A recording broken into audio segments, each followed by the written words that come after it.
Load shedding এর বর্তমান পরিস্থিতি নিয়ে আরো জানাতে এই মুহূর্তে বগুড়া ও টাঙ্গাইল থেকে যোগ দিচ্ছেন সহকর্মীরা। প্রথমেই যাচ্ছি বগুড়াতে, সেখান থেকে জানাবেন জজিফ হোসেন। জজিফ, লোডশেডিং এর এই সময় অনেক এলাকাতেই দেখা যাচ্ছে যে 12 থেকে 14 ঘন্টা পর্যন্ত অনেক সময় বিদ্যুৎ থাকছে না। বগুড়াতে কি অবস্থা দেখতে পাচ্ছেন?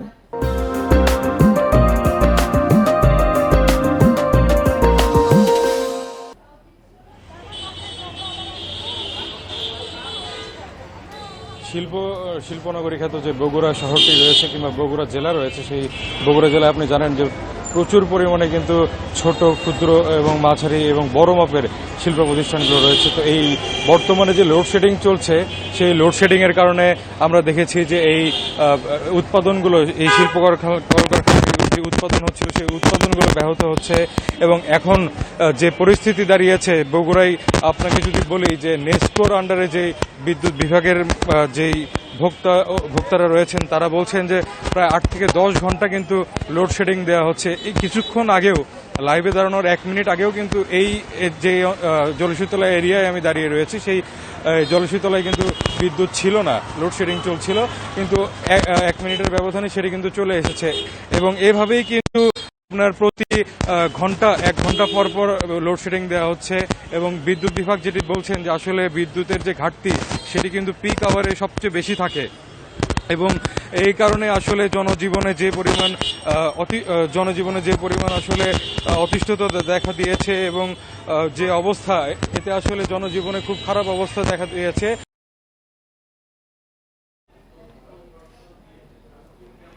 পর্যাপ্ত না থাকার কারণে 60 থেকে 65 মেগাওয়াট বিদ্যুৎ এখন বগুড়ায় আসলে বরাদ্দ করা হচ্ছে।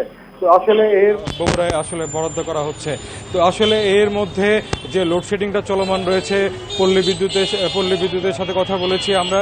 পল্লী বিদ্যুতেও কিন্তু একই অবস্থা। আসলে গ্রাম অঞ্চলে বিদ্যুৎ থাকছে না বললেই চলে।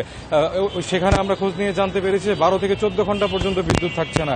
এই ক্ষেত্রে আসলে সাধারণ শিক্ষার্থী যারা রয়েছেন, তাদের যে পড়াশোনা ব্যাঘাত ঘটছে এবং স্কুল প্রতিষ্ঠান থেকে শুরু করে ছোট বড় ক্ষুদ্র মাঝারি যে শিল্প প্রতিষ্ঠানগুলো রয়েছে, সেগুলোতে উৎপাদন ব্যাহত হচ্ছে।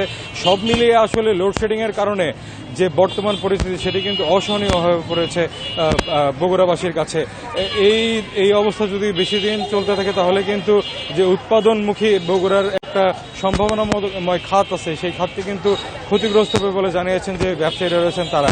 এখন আমরা যে বিষয়টি জানতে পেরেছি বিদ্যুৎ বিভাগের পক্ষ থেকে, আগামী 10-12 দিন পর্যন্ত এই লোডশেডিংয়ের যে ঘাটতি রয়েছে, সেটি কিন্তু চলমান থাকবে বলে তারা জানিয়েছেন।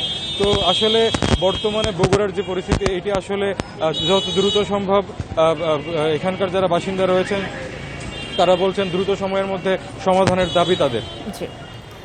জজিফ, সঙ্গে থাকুন। এবার আমরা যাচ্ছি টাঙ্গাইলে, সেখান থেকে জানাবেন সহকর্মী মামুনুর রহমান। মামুনুর, টাঙ্গাইলে লোডশেডিং এর কি অবস্থা? জেলার পল্লী বিদ্যুৎ কর্তৃপক্ষ থেকে কি জানানো হয়েছে? আর যেসব গুরুত্বপূর্ণ হাসপাতাল বা ক্লিনিক রয়েছে, সেগুলোতে কি অবস্থা? টাঙ্গাইল আসলে দুইটি জায়গা থেকে বিদ্যুৎ সরবরাহ করা হয়। একটা হচ্ছে পল্লী বিদ্যুৎ সমিতি, আর একটা হচ্ছে পাওয়ার ডেভেলপমেন্ট বোর্ড। এই দুইটাই সংস্থায় কিন্তু এখন বিদ্যুৎ চাহিদার যে পরিমাণ রয়েছে জেলাবাসী, তার থেকে সরবরাহটা কম। আর আপনি জানেন যে গত 1 সপ্তাহ ধরে যেভাবে গরমের তীব্রতা বেড়েছে, মানুষের বিদ্যুতের ব্যবহার বেড়েছে, একই সাথে বিদ্যুতের লোডশেডিং ও বেড়েছে। শহর অঞ্চলে কিছুটা ভালো থাকলেও গ্রাম অঞ্চলের অবস্থা কিন্তু বেশ খারাপ। সেখানে শহরের তুলনায় অনেক বেশি সময় লোডশেডিং হচ্ছে। এতে ভোগান্তিটা শহরের মানুষ এবং গ্রামের মানুষ সবাই পোহাচ্ছে। ব্যবসা বাণিজ্য কিছুটা ক্ষতি হচ্ছে, সেই সাথে শিক্ষার্থীরা রাতে বিদ্যুৎ না থাকার কারণে শিক্ষার্থীদের কিন্তু অনেক কম পড়ছে। এখন আপনি যেটা জানতে চাচ্ছিলেন যে হাসপাতাল এবং ক্লিনিক গুলোর কি অবস্থা, আসলে সরকারি হাসপাতালেও জেনারেটরের ব্যবস্থা রয়েছে, আর বেসরকারি ব্যক্তি মালিকানাধীন যেসব ক্লিনিক রয়েছে তাদের তো নিজস্ব বিদ্যুৎ ব্যবস্থা রয়েছে। কিন্তু সেই জেনারেটর গুলো কিন্তু সারা দিনে 24 ঘন্টার ভিতরে 7 থেকে 8 ঘন্টা কিন্তু তাদেরকে চালাতে হচ্ছে।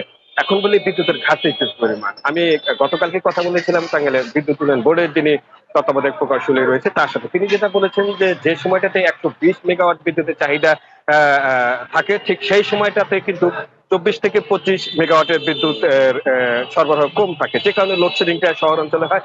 আর গ্রাম অঞ্চলে যে যারা বিদ্যুৎ সরবরাহ করে, সেই পল্লী বিদ্যুৎ সমিতি, তাদের 220 মেগাওয়াট বিদ্যুতের 70 থেকে 80 মেগাওয়াট চাহিদা যাতে কম থাকে, ফলে এই যে 100 থেকে 105-10 মেগাওয়াট যে বিদ্যুৎ, সেই বিদ্যুতের ঘাটতি কিন্তু তাদের থেকেই যাচ্ছে। আর এটা কিন্তু এই লোডশেডিং এর করে সেই ম্যানেজমেন্টটা তাদেরকে করতে হচ্ছে। তো এ বিষয়ে আমরা জানতে চেয়েছিলাম যে আসলে কতদিন তাদের এই অবস্থা চলবে। তারা যেটা বলছে, বিদ্যুৎ উন্নয়ন বোর্ড কর্তৃপক্ষ এবং পল্লী বিদ্যুৎ সমিতির দুপক্ষই যেটা বলছে যে তারা এই বিষয়টি ঊর্ধ্বতন কর্তৃপক্ষের সাথে যোগাযোগ করেছে এবং দেশের জাতীয় গ্রিড থেকে বিদ্যুৎ বেশি আসলে তখন পরিস্থিতি স্বাভাবিক হবে। এই হচ্ছে আমার কাছে টাঙ্গাইল থেকে বিদ্যুতের সর্বশেষ।